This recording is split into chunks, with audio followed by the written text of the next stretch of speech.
On the initial workup, we've asked the patient to call on the first day of their period, and we usually ask them to be seen within the first 3 days of their period.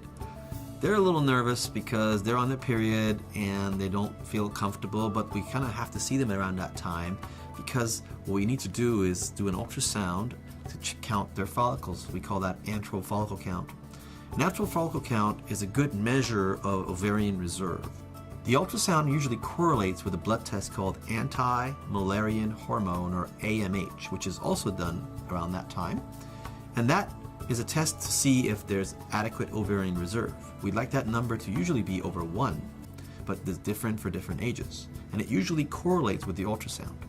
We also get a blood test called estradiol and follicle stimulating hormone. And this is to ascertain their egg quality. It's a test that's been around for many years, and it correlates with egg quality and count. And if the number is over 10 on the FSH, it gives us an indication that the brain is working really hard to get an egg out, and that is a negative indicator. We usually schedule the patient at that time for a follow-up within a few weeks to review the AMH test, the FSH test, the Inhibin B test. We already have the follicle count.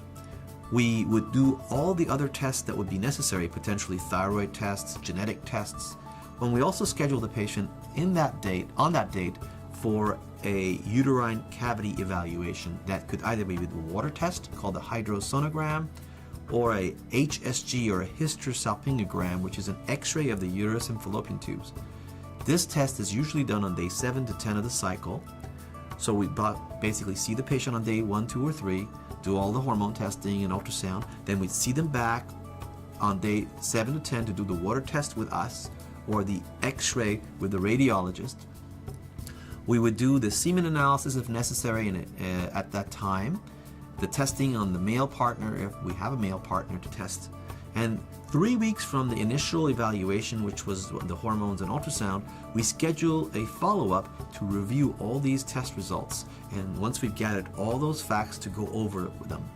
Some patients say they've already had an ultrasound, but what they need to realize is that the ultrasound done by a fertility specialist to count their eggs is very important, and it's not usually done by a gynecologist.